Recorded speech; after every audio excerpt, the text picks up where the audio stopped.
Now it's time for Toker Talk Radio, the voice of the marijuana nation. What are you people? On dope? Where you can toke. I inhaled frequently. Or you can talk. I experimented with marijuana and didn't inhale. Or you can toke and talk. 10 federal criminal penalties for possession of up to 1 ounce of marijuana. While we talk about toke on Toker Talk Radio. So, by the way, when it comes to pot, if you're 40 years old, you live in a log cabin in Oregon, you got 12 giant pot plants in your backyard, have a ball. Live from beautiful Portland, Oregon at Rolla J Studios. Hey, this is great.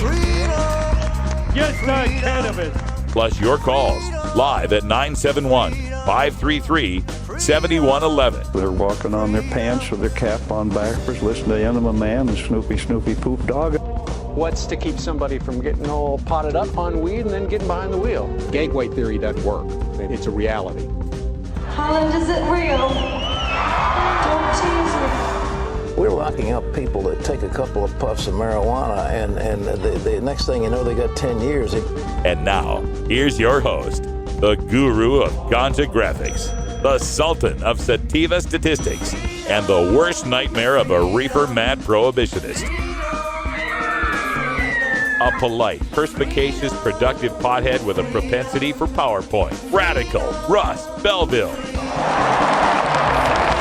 Welcome back, everyone. Hour 2, Toker Talk Radio is on the air, live and direct from beautiful Portland, Oregon, where weed's been legal for a week, and everything's gone to hell. Oh, yeah.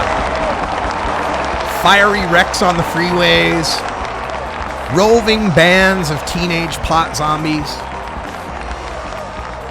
The entire economy's collapsed. It's a living hell here in Oregon now that we've legalized weed for a week. So don't move here. You'd hate it here. It's awful. The whole world's gone to hell since legalization. All right. Our phone lines are open, toll free, 84-420 radio. That's 844-207-2346. Following up on that last bit of ranting about Senator Jeff Cruz, here's a shock. Senator Cruz voted for that HB 3549. In fact, the Senate voted for it, looks like 28-1. Only Senator Dembro voted against this thing. And it passed the House. Looking in the House, I see a couple of excused, but it looks like it passed. Let's see, 2 excused would make it, let's see, 55, like 53-5, something like that. So quite interesting there. Almost completely, overwhelming unanimous votes in both chambers. Looks like the government will sign that, so we're in good shape as far as protecting our citizens, at least trying to protect our citizens from some of Monsanto's products. I've never been one of those, super hate Monsanto type guys, right? I mean, I'm not fond of them, but, my thing's been marijuana legalization if I didn't have enough time. But the more I learn, about this stuff, the more I'm starting to hate them. And I'm not, I'm also not like anti-GMO, right? I'm pro-labeling, though. I think everybody ought to be able to know what's in their food. I'm all for that. I'm pro-labeling. But I'm not for banning things. I'm generally against banning anything. I think generally speaking, we're better off regulating things than we are banning them. We really need to, and this brings up all sorts of concepts in this fight for freedom that we're all a part of. And it's interesting to me how this breaks down among cannabis consumers, because there is overlap, a lot of Venn diagram overlap of the anti-GMO people and the marijuana people. There's a lot of people that are both. I'm not so anti as I am just, wanting more information. I always think the people deserve more information on these things. But, I also think that a lot of the GMO debate is dominated by people who really don't know the science and are, they latch onto some buzzwords and they run with it, right? Like one of the most crucial pieces of information, really basic, one of the foundational things of this GMO argument is understanding exactly what the hell we're talking about. A genetically modified organism. And some of these people debating the issue confuse selective breeding with genetic modification. And this is the problem. And the reason I bring this up is because this GMO argument sometimes is used by our opponents in trying to fight medical marijuana or marijuana legalization. I've heard Kevin Sabet say it lots. I've heard him, phrase it like, well, if you're worried about GMOs in your tomatoes, you really ought to be worried about GMOs in your marijuana, since marijuana has been a genetically modified organism since the 70s. And what he's talking about isn't genetic modification. He's talking about selective breeding. I mean, if a super silver haze plant is a genetically modified organism, then so is Roscoe the Jack Russell Terrier. He's a genetically modified organism. In fact, any dog under that definition is a GMO, because had we not selectively bred the dogs, they'd still all be wolves. Similarly, had we not selectively bred and purposefully harvested only females, the marijuana plants, then we'd still have seedy marijuana that was like 5% THC at best. But that's selective breeding. That's taking two marijuana plants and merging them to come up with something better. Just like taking two dogs and merging them to come up with something better. A genetically modified organism, on the other hand, is when we're taking the genetic code out of a completely separate species and writing that code into the code of a different species. Like when they take a particular strand of DNA that provides resistance to a certain Monsanto chemical and they breed it into a soybean, right? They take something from a bug that's resistant to this chemical and they take this bug's DNA and they put it into a plant. That's a genetically modified organism. And we don't have anything like that in marijuana.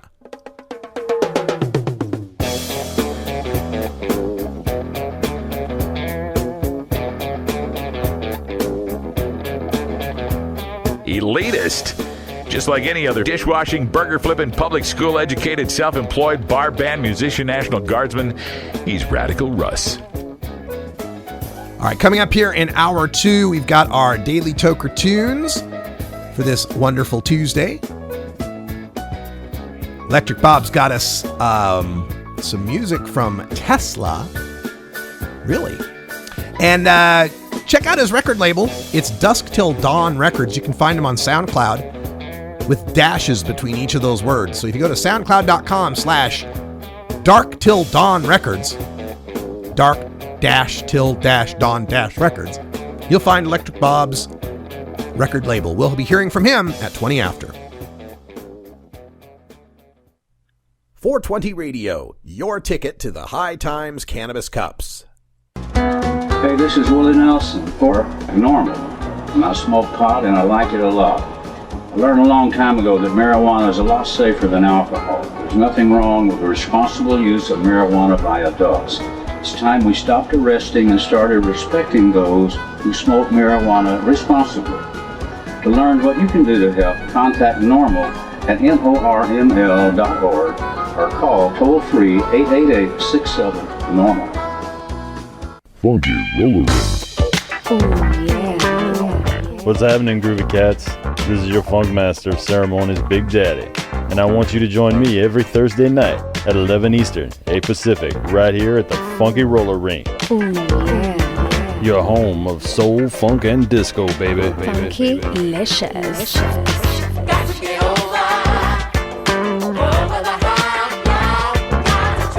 There's always a party at the Funky Roller Ring.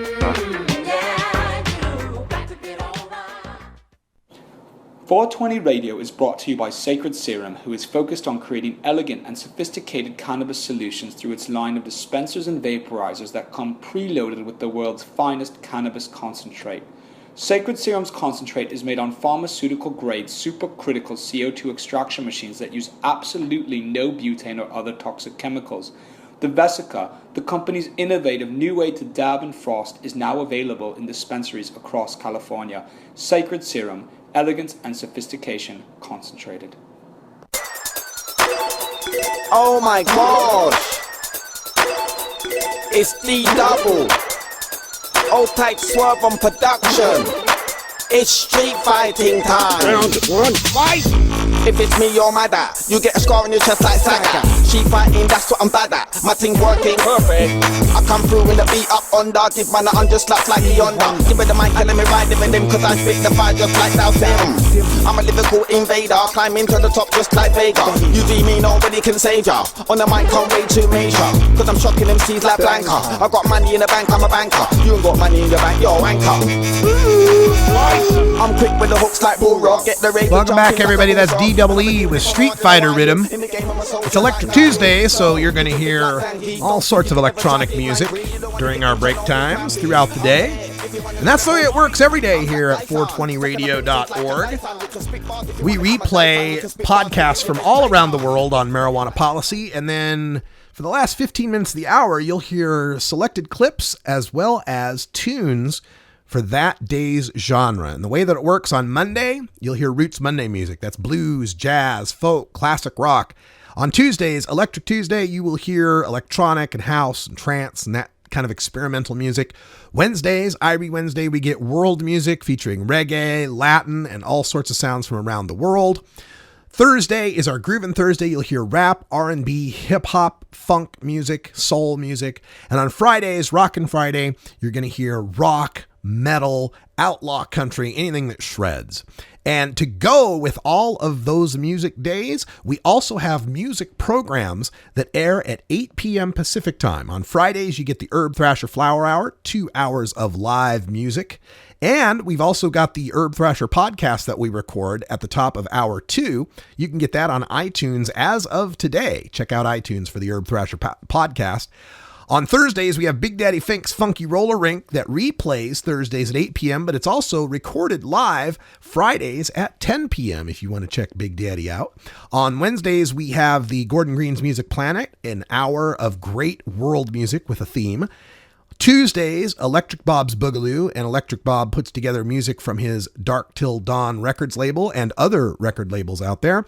And then on Mondays, we had been doing the Viper Hour, and we've debuted a new show called Totally Hilarious Comedy.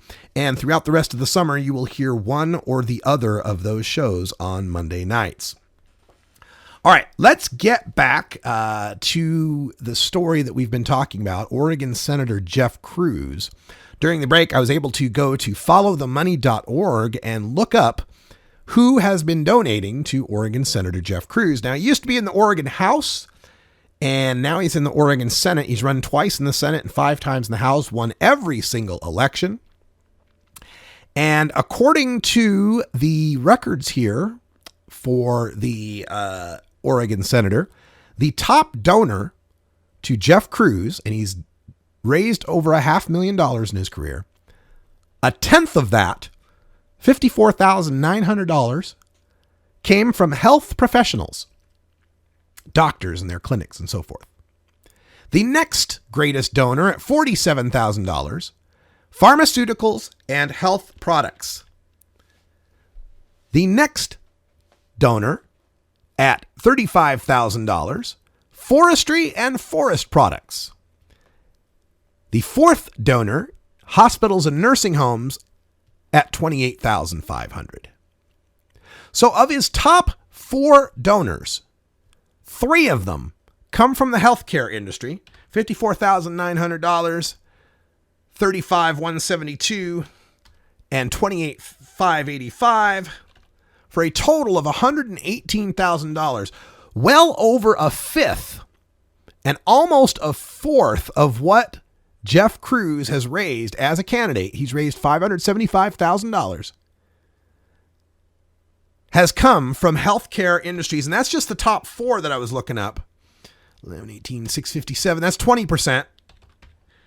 And let's see what we can find as far as 11, 18, 567. And that, again, like I said, is just from the top donors that we go to. If we take a look, let's see, where was that at? As a candidate, top industries. There we go. Health professionals, definitely the top industry. If you look at the broad sector of health for Jeff Cruz, again, there was just another $5,800 that was donated to him. But forestry, the forestry business also contributing much to his campaign. Agriculture, I should say, contributing a lot to his campaign, looking to be about $50,000, a little more than about $60,000. So between agriculture and the health industry, it's no surprise that Jeff Cruz was so fervently against medical marijuana, against loosening up marijuana laws. People in the healthcare industry do not want that kind of competition. So there we go. There's your Jeff Cruz information for the day. We're still waiting on that bill to be passed or to be signed by the governor to protect people from the forestry industry that wants to spray people. So we'll see that. Also, if you just joined us, California's Governor Jerry Brown has signed the Medical Marijuana Patient Organ Transplant Protection Act. So California and Washington State now both have laws specifically protecting people who have organ transplants or who are on organ transplant lists from being kicked off of them for medical marijuana. Which has been the case in many states where medical marijuana is legal. And now in Oregon, let's see, I think we had a bill up for that as well, but bill to end organ transplant denials for medical marijuana patients. I'm still trying to find the information in Oregon. I think we had a bill on that. I am not finding it in my initial Google searches, but this is something that all the medical marijuana states need to pay attention to. And to their credit, Marijuana Policy Project has placed this kind of protection in some of their latest medical marijuana bills. So some of the newer medical marijuana states already have this sort of protection. It needs to be passed on to every medical marijuana state. Nobody should have to choose between marijuana and getting a life-saving transplant. And this is personal to me. One of our friends here in Oregon, one of our longtime activists, Jim Clark, who qualified for medical marijuana, went without it for 9 years because he was awaiting a liver transplant. And the most shocking thing about this is for these guys that are waiting liver transplants, they're under a lot of pain. They're suffering a lot of pain. And almost every painkiller you can give a patient with liver cirrhosis is bad for the liver. All these opioid painkillers you want to give a guy are harmful to the liver. They're hepatotoxic. Guess what's not hepatotoxic? Cannabis. So you deny these people the one pain relieving medication that isn't going to harm their already fragile liver because you don't want to give any organs out to drug abusers. This is a travesty and an abomination anytime it happens. I first heard of this kind of story in 2008 in the case of Timothy Guerin, or it was 2009, I can't remember, it was a while ago. He was a Seattle musician who had medical marijuana recommended to him because he was dying of liver failure. And his doctor specifically recommended it because it wasn't so bad for his liver. But that doctor unfortunately didn't know that the organ transplant centers would kick him off the list for his use of state-approved medical marijuana. One transplant center said that he had to go 6 months sober without medical marijuana, and then they'd let him back on the list. Another one said they'd give him 60 days if he could pass a piss test. Well, Tim Guerin died a couple of weeks after that, after going cold turkey on his medical marijuana. All right, we're going to take a break, and also coming up, we've got some other miscellaneous stories to pick up. The issue of industrial hemp here in the state of Oregon. The medical marijuana PAC wanted very desperately to get hemp farming banned for fear of cross-pollination. We'll tell you how that turned out. Also, an interesting ruling out of Connecticut, where the Connecticut Superior Court has ruled on the use of hair testing for people applying for jobs or people who have jobs. We'll tell you how that turned out and the little twist that happened because of it. But first, it's 420. Well, Lottie frickin' da! So happy 420 from Legal Oregon. I'm enjoying a nice fine vapor pen here. Currently out of flower. We'll have to do something about that. We're back with Electric Bob and our daily Toker tunes right after this. Stay tuned.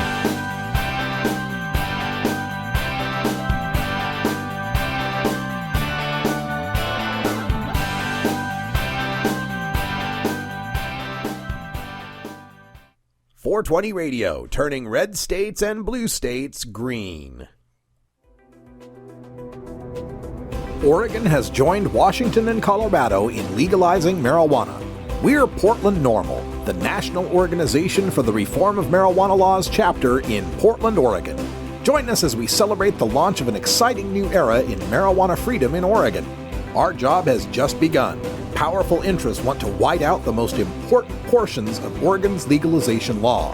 By joining Portland NORML, you add your voice to the thousands who voted for Measure 91 and want it to be implemented as written. The people have spoken. Now it is time for the legislature to obey the will of the people. Find out more about Portland NORML at portlandnormal.org. Attend our monthly membership meetings on the fourth Saturday of the month. See our website for more details. Portland NORML, ensuring responsible adult marijuana consumers are afforded the same rights, privileges, and responsibilities as beer drinkers. If you're an adult who enjoys a good beer, there's a similar product you might want to know about. One without all the calories and serious health problems. Less toxic so it doesn't cause hangovers or overdose deaths, and it's not linked to violence or reckless behavior. Marijuana, less harmful than alcohol, and time to treat it that way. For more information, visit marijuanaissafer.org. The Fingerboard extension has fretted instruments to enhance your creativity. It has new and used guitars and banjos from beginning to high class. The Fingerboard extension has National Resophonic, Husson Dalton, Larrabee, Heritage and Recording King guitars, and Mike Ramsey, Wildwood, Gold Tone, and Recording King banjos. The Fingerboard extension also has drum stuff, used gear, and parts. Stop by the Fingerboard extension, downtown Corvallis, Oregon at 120 Northwest 2nd, or check out the inventory on the web at fingerboardextension.com and reverb.com. This is Radical Russ encouraging you to take a look at the Weed Blog every day. Johnny Green and the staff at the Weed Blog are on top of all the latest developments in the fight to end marijuana prohibition nationwide.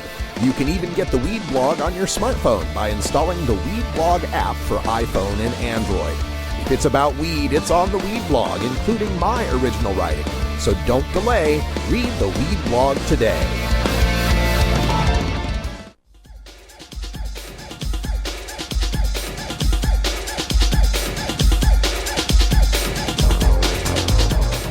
Everyone knows music and marijuana go together, so let's wind up our 20 after break with the Russ Belville Show's Daily Toker Tunes, the best in pod-safe 420 music from around the web. Today is Electric Tuesday, featuring the latest in electronic dance music and other cutting-edge genres.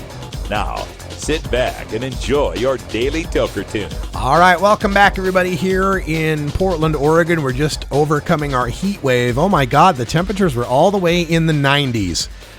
So we've got Electric Bob on the line to give us a sound thrashing for that. 90s, huh? Yeah, all the way up there. Woo! I was just riding my bike in 106-degree weather, and it was nothing. 106. Well, I'm so used to it. I've lived here 20 years. Yeah, calling us from Arizona, where how hot has it been lately? Is it get bigger than 106? Probably. I'm not paying attention. It's just hot. Yeah, after 105. It's over 100. Yeah, after 105 is just fucking hot. Yeah, I could probably go outside and cook my dinner on the sidewalk if I felt like it. Yeah, no kidding. And, we're looking forward to Arizona possibly legalizing marijuana in 2016. Any updates, any new news down there about, I know you had two groups trying to legalize. Well, I'm thinking one group is just the fringe, and MPP is going to get what they need. And I'm staying in the camp. It's going to be legal with all the states that, what is it? Only one state hasn't done, and that was medical in Florida, that have had legalization on the ballot since 2012. Yeah, well, yeah, correct. Oregon's 2012 effort failed, but then of course we legalized again in 2014. So yeah, we've got a pretty good track record so far. Yeah, I'm saying after Colorado. So right. And with what I follow all the local news stations, and if that's any kind of word on how it's going to go, there's people like the top comments are always yes, and I always look through them because I just like debating people, and I can't debate anyone because everyone agrees with me. Yeah, no kidding. I wonder how much it changes. I know Arizona is kind of like Florida, that you got a lot of snowbirds. And so like when they're taking a poll in the summertime, are they really getting like who's going to be voting on this come wintertime? Exactly, because we have a bunch of people who live in Florida who still can vote here because they have seasonal, they live here seasonally. Yeah, or even people from like Idaho, Montana and such that might, live up there in the summertime and come down to Arizona in the wintertime, and they're going to be older, probably more conservative folks. Yeah. Well, we have 7 million people here, and I'm pretty sure it's well under 1 million that are snowbirds, so I'm thinking the numbers are in our favor. Yeah, and maybe some of these snowbirds might be coming from states where it's legal, and they want to have it legal where they spend their winter time too. So we can hope for that. Exactly. All right, I told people about your record label, Dusk Till Dawn Records. It's out there on SoundCloud, and it's Dark Till Dawn. I keep thinking Dusk Till Dawn because of the movie with Salma Hayek. Yeah, no, trust me, you're not the first person. I'm thinking about changing the label name because everyone gets the two mixed up. So I'm like, but I'm thinking I can't really change it right now. All right, but so yeah, you got all sorts of great artists that you're premiering on your label. What do we got today? This is Rhythm Baboon. He's not on Dark Till Dawn. He's on Polish Juke Records, which is it's out of Poland. It's like a footwork. It's mainly like a Chicago sound, but since like 2012, the sound has just gone all over the world because there's a bunch of big like underground record labels pushing it a lot. Okay. And this it has a really like old school ravey type of feel, but it still has that like new school like hop house kind of footwork kind of feel too. Very cool. And for tonight's Electric Bob's Boogaloo, what do you got on tap? I don't know if you guys remember the song Spooked I played. That guy Iyer, he had a mix on junodownload.com, and I'm going to play his mix tonight. Far out. All right, check that out at 8 p.m. Pacific time, and replays on the weekends. And I think the weekend replay is like 11 o'clock p.m. Pacific. Yeah, so the dance party starts with Big Daddy Fink at 10, and you can follow it up with the house music of the Electric Bob's Boogaloo at 11. All right, let's get to the tune. This is Rhythm Baboon with First in Your Heart VIP. Thanks, Bob, and we'll talk to you next week. I'm going to take a dab. You take it easy. All right, man. The last on your dial, but first in your heart.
420 Radio. Tune in, turn on, get highly educated. Get.buzz. .buzz is the internet platform that fuels community interest, excitement, and new experiences. .buzz is the premier online destination for internet users seeking the latest news on a variety of topics. .buzz appeals to groups active in blogging, communications, journalism, advertising, and marketing. .buzz offers registrants a stronger alternative to the shrinking namespace of existing top-level domain names, such as .com, .net, and .org. Get your name now at get.buzz. Hey everybody, it's Radical Russ here from 420 Radio, inviting you to be like me and get your ink done at Lucky Horseshoe Tattoo, Fort Worth's most female-friendly, clean, sterile, awesome tattoo shop. Thomas and his crew are true artists who can design you a custom piece or use a design you bring in. Lucky Horseshoe Tattoo also offers all styles of tattooing as well as piercings and all-around fun. In the DFW area, stop by Lucky Horseshoe Tattoo and tell them Radical Russ sent you. Trust me, it'll feel awesome.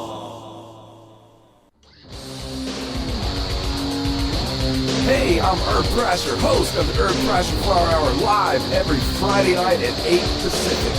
Tune in for 2 hours of metal marijuana mayhem featuring exclusive interviews with the latest bands, highlights of live shows, and the latest in marijuana news. It's the Herb Thrasher Flower Hour, Friday nights at 8 p.m. at 420 Radio, or catch the replay on Saturday nights. Growing plants indoors can be a rewarding hobby, but electricity bills can go through the roof. Then you have to cool down all those big hot lights. It can drive a grower insane. With Lush LED lighting, you can solve many of these issues and double your rewards. Matt and his scientists have developed the perfect light for flowering plants with far less cost and heat. And the results? Very effective. Check out LushLEDlighting.com right now and tell them Radical Russ sent you. Welcome back, everyone. Toker Talk Radio. Phone lines are open at 84-420 Radio. Call toll free 844-207-2346. Can you feel it out there, people? Can you feel the burn? We'll talk a little bit about Bernie Sanders, the independent Democrat from Vermont, running for his party's nomination for president against the anointed frontrunner, former Secretary of State Hillary Clinton. Now, I'm going to just tell you right up and up here that all my life I've pretty much voted Democrat. And not that I'm particularly proud of Democrats at times, but given the alternative, which is usually a Republican I hate, I can deal with a Democrat that I can tolerate. So that's generally been my votes throughout my life, just given, mostly lesser of two evils votes. But in Bernie Sanders, I find a candidate that I can actively support, that I can be proud of supporting this man because he seems to be lining up with my ideals on just about every issue. But there's one issue he's still a little wishy-washy on, and that's marijuana legalization. Now, he did write back in the 70s that we should abolish all laws dealing with drugs. But lately, he has said that, quote, Colorado has led the effort toward legalizing marijuana. I'm going to watch very closely to see the pluses and minuses of what they have done. I will have more to say about this issue within the coming months. Now, of course, among Democrats, marijuana legalization is very, very popular. Latest Pew poll shows 59% back legalization. Gallup says it's 64%, and CBS News records it at 60%. And of course, those numbers only grow when you're talking about younger Democratic voters. So a Democratic candidate who comes out strongly in favor of marijuana legalization could turn that vote his way and energize younger voters by giving them something interesting to vote for, something they actually care about, marijuana legalization. Part of this Bernie Sanders momentum is starting to be noticed by the political elites who just weeks ago were, saying he's a fringe candidate, he's got no chance.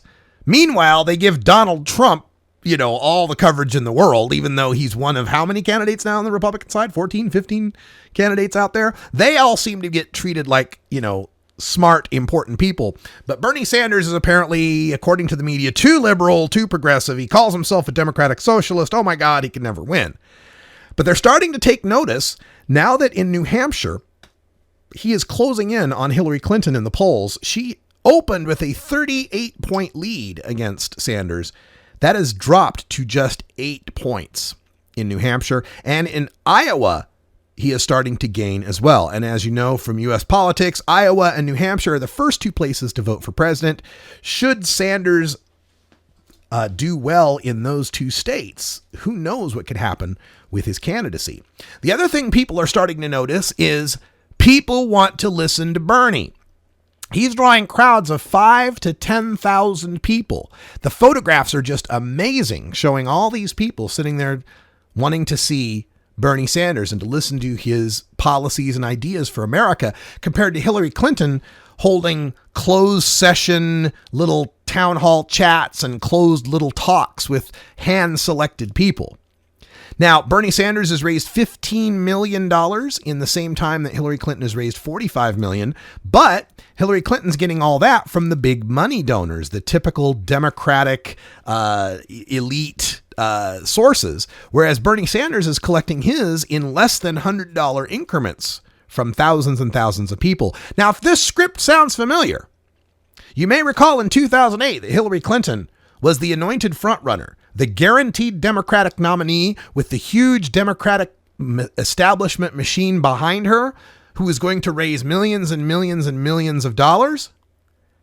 But she didn't really know how to take advantage of social media. She wasn't very savvy when it came to the internet. And along comes a relatively unknown senator with a funny name that started with a B, who was considered to have far too liberal policies and was way too unseasoned and not ready to be a legitimate presidential candidate. And we all know how that turned out.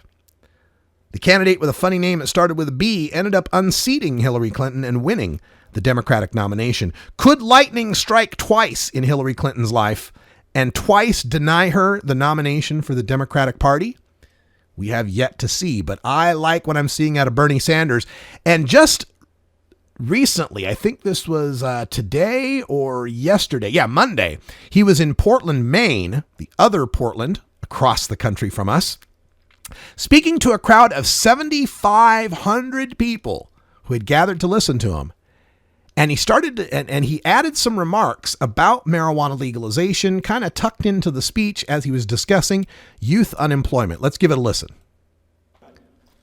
And if you do not believe that there is a correlation between high youth unemployment and the fact that this country has more people in jail than any other country on earth, you would be wrong.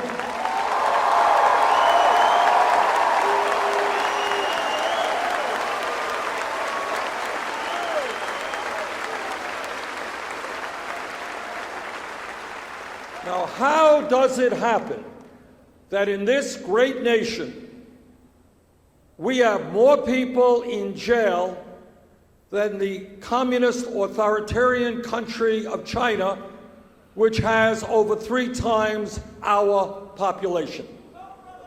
And in my view, and I feel this very, very strongly, instead of locking up our young people, maybe it's time we found jobs for them and education for them.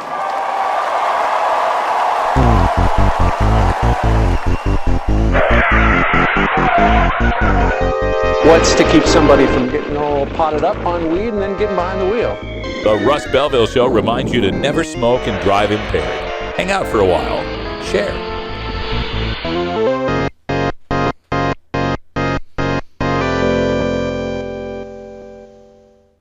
.420 Radio, the world's voice of marijuana legalization. You know Herb Thrasher from the Herb Thrasher Flower Hour. Now get ready for Herb Age Designs for the proud cannabis consumer. Herb Age Designs, lifestyle gear for the 420 friendly. Herb Age Designs, we've got Frisbee golf discs and durable hemp gear. Herb Age Designs, we've got shot glasses, drinking glasses, coffee mugs, and beer cozies. Check us out on Facebook and online at herbagedesigns.com. And follow Herb Age and Herb Thrasher on Twitter. NORMAL stands for responsible adult cannabis use. If cannabis use is causing problems in your life, consider taking a break or seeking medical assistance. Consider ceasing cannabis use if you have a family history of mental illness. Don't drive or operate heavy machinery while impaired by cannabis use. Cannabis use is not without risks, even though the risks may be far less than those posed by legal drugs. Adam Hand of Handmade Apparel produces quality custom designs for t-shirts, hats, and other apparel. Handmade Apparel is the official design shop for 420 Radio, among many clients who rely on Adam Hand for everything from short-run custom projects to full-run clothing lines. Visit handmadeapparel.biz to browse the selection of handmade gear or to get a personal quote for your own designs. Handmade Apparel, a proud supporter of 420radio.org.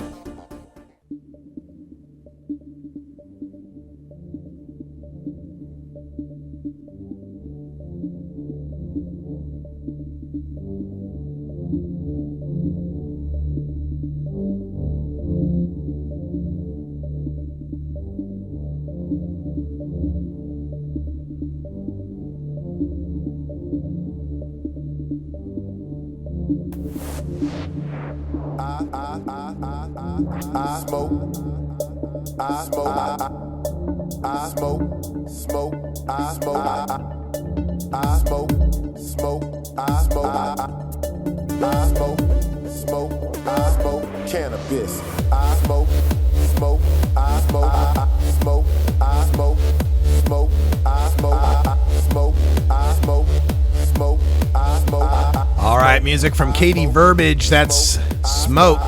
Verbiage. There we go. My thanks to Chris Roberts from San Francisco Evergreen. That's the gentleman I was calling last hour. Had the wrong number, but he just sent me an email.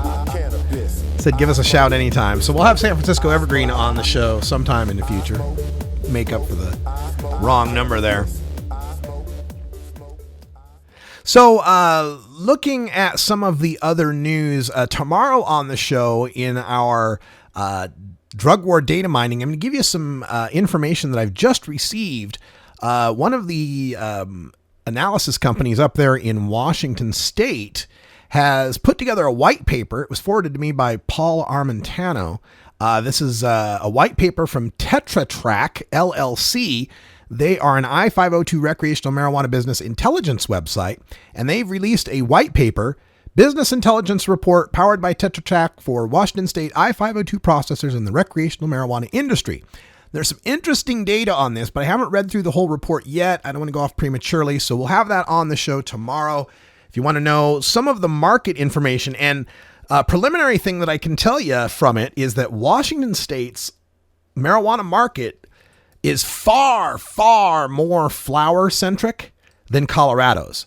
Colorado's market seems to be a lot more aimed at the edibles market, not so much in Washington State, where the initial figures are showing just 9%, just 7% of the market in Washington State is edibles. So very interesting. It was much, much greater in Colorado. So we'll have that on tomorrow's show for you.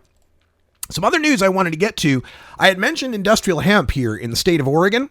In the House, the Oregon State House was pressured very, very mightily by the outdoor cannabis producers in Southern Oregon to put a moratorium on hemp production. They wanted to have a 2-year moratorium. They wanted to make it so nobody with a hemp license, there's currently 13, I believe, licensees. And one I know for sure who's got crop in the ground, Edgar Winters, and I think there's some others that already have crop in the ground. They wanted to have a moratorium for 2 years, no more hemp planting for 2 years, and the people with hemp crops in the ground would have had to pull their plants.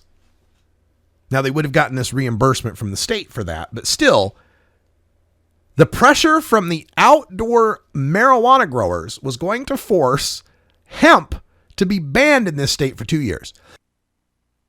Well, the bill is now dead. The senators, the Oregon State Senate, voted down that bill. And just today or yesterday, the Oregon legislature closed its session. So that bill is dead. And the hemp producers in Oregon can continue growing their industrial hemp. The 13 people with permits to grow hemp can go forward with their plans, and none will have to dig up their crops. According to this report in the Medford Mail Tribune, that's a Southern Oregon paper, the bill's critics said the Oregon Department of Agriculture, not lawmakers, should decide where hemp can be grown. Now, an interesting twist in this, 2 Josephine County commissioners are involved as investors in an industrial hemp farm. They contend the bill, whose chief sponsor was Ashland House Democrat Peter Buckley — Ashland's another Southern Oregon city — would have put them and only them out of business. Buckley denied that the House bill was targeting anyone or giving preference to marijuana growers over hemp growers. The hemp moratorium bill passed 53-6 in the House. He says, Buckley said, quote, "We're not trying to target local investors in the Grants Pass area. We're trying to get the hemp program set up legally." So the bill has failed. The Josephine County Commissioner, one of them who was involved in this, noted that they already had crops in the ground. This wasn't fair to them. And the amendment also, there was also an amendment that was in that bill that would have banned hemp production within 1,000 feet of a school. Local real estate agent Cliff Thomason was operating a hemp farm on behalf of Orr Hemp Co., said that Buckley added this amendment specifically to kill the Orr Hemp Co. operation after learning the farm was within 1,000 feet of a public school. According to Thomason, quote, "That 1,000-foot rule, Buckley's office put that in after he found out where I had my grow," end quote. Continuing, quote, "We're 30 days away from harvesting our first crop," end quote. Now, Buckley says that the only reason the 1,000-foot rule was put in was to make sure Oregon law conforms with federal law, claiming that hemp is cannabis, the same plant as marijuana, and the feds, for whatever reason, has said as a part of their requirements that it can't be grown within 1,000 feet of a school. So Buckley here was trying to use the Cole memo, which as one of its tenets says, keep pot away from the kids, was trying to use the Cole memo and the federal status as hemp as a controlled substance, where it's not a controlled substance in the state of Oregon. He was trying to use the federal law to cover his ass on this 1,000-foot rule. Now, it really strains credibility to think that the DEA would swoop into Oregon to uproot a small hemp farm because it's within 1,000 feet of a school. Especially now that the hemp amendment has been added to that farm bill and signed into law that gives the go-ahead for the states that have come up with hemp laws to be able to produce hemp.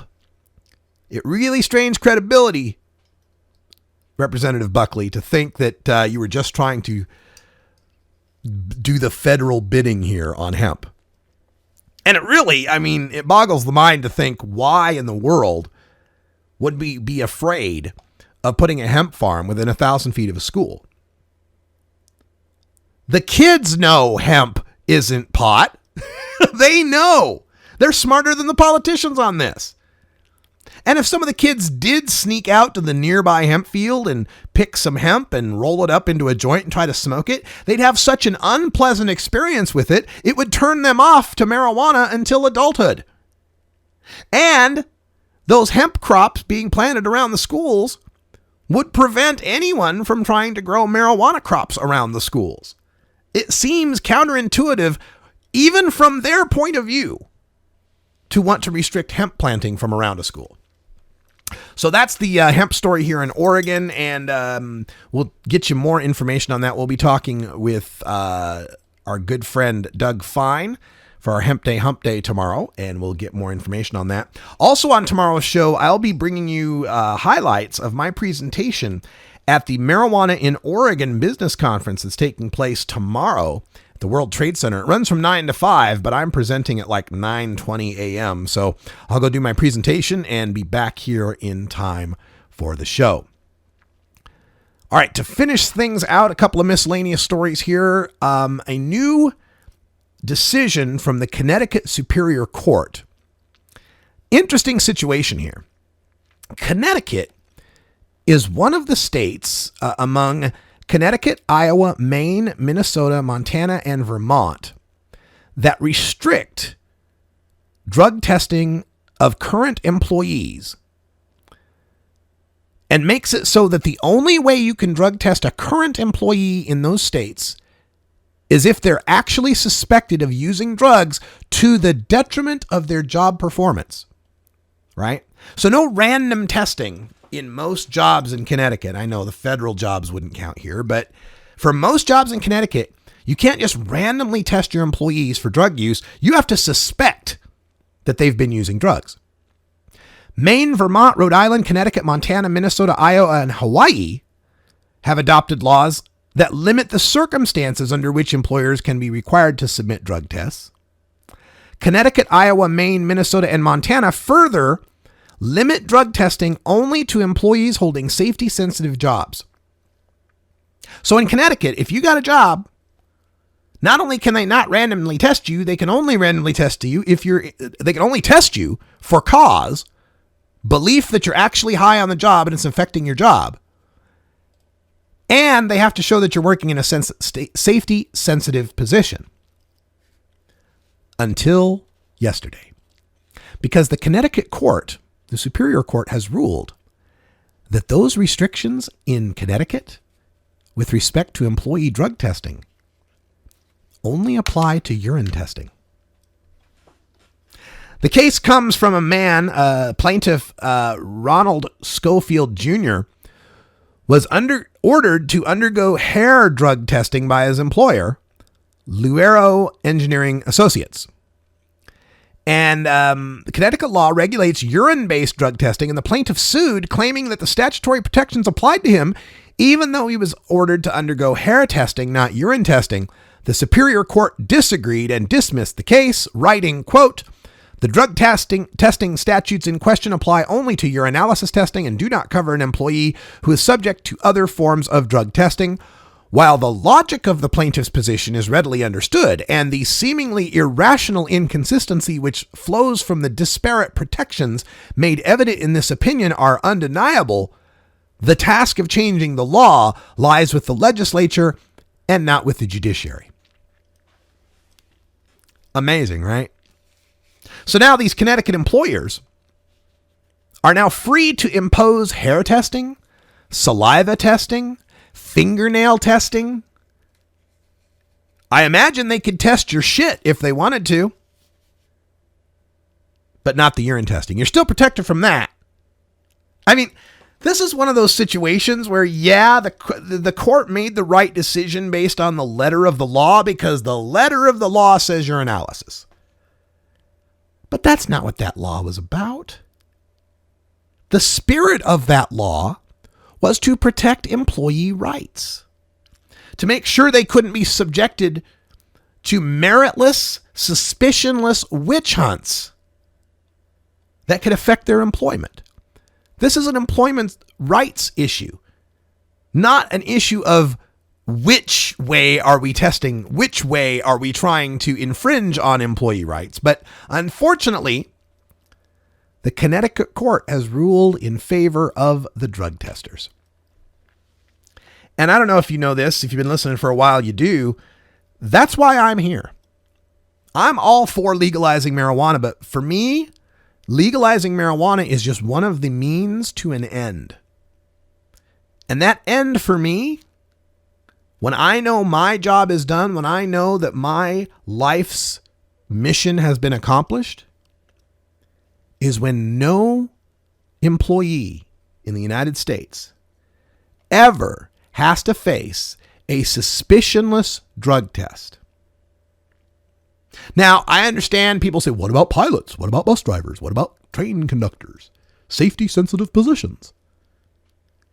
If you're relying on a chemical assay to determine whether or not the person in control of multiple people's lives, to determine whether or not that person's a safe operator, then we got bigger problems. There are so many ways to cheat drug tests that the idea that we're relying on someone's piss to determine whether or not they can fly a plane, that's problematic to me. And if there is cause, if we see the guy, if the pilot's coming in with bloodshot eyes and smelling like skunk, or drunk, or chattering like he's on cocaine or whatever, then there's probable cause. Then we have reason to start to determine what's going on with this person. But nobody, no matter what the job, should be suspected to the random seizure of their very body I think sometimes people dismiss this because it's pee in a cup, right? It's a waste product. Nobody wants their piss. Nobody thinks highly of their piss. Okay, a few fetishists might. But you know what I'm saying? Nobody gives a shit about their piss. So I think that's why drug testing has managed to gain such a foothold in society, is because most people don't smoke pot and most people don't care about their piss. So, hey, what? You want a cup of my piss? Well, that's fine. I don't smoke pot, whatever. And nobody stopped to think about what it really meant. And that is being forced to surrender your body to an employer. Your piss is your body. For what they're determining, your piss determines what you are, what you're made up of. Nobody ever thought of it that way. But since giving a little bit of pee is pretty easy and not too disgusting, nobody raised much of a fuss about it. Now, you can bet if the drug test meant you had to give, a log of your shit, maybe more people might have raised a fuss about it. But no, just giving a cup of pee, no big deal.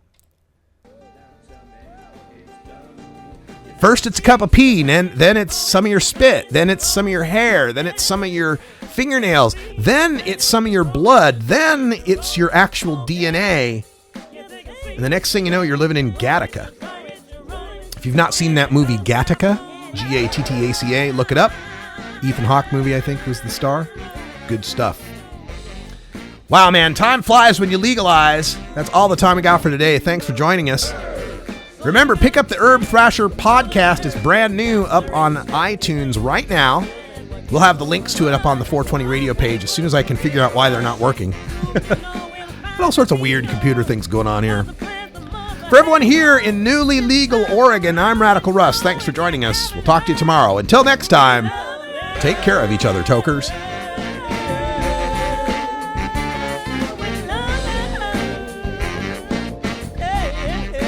This is the Russ Belville Show. The Russ Belville Show is blogging and podcasting daily at radicalruss.com. You take a seed, you plant it, you grow it, you dry it, you roll it, you smoke it. You take a seed, you plant it,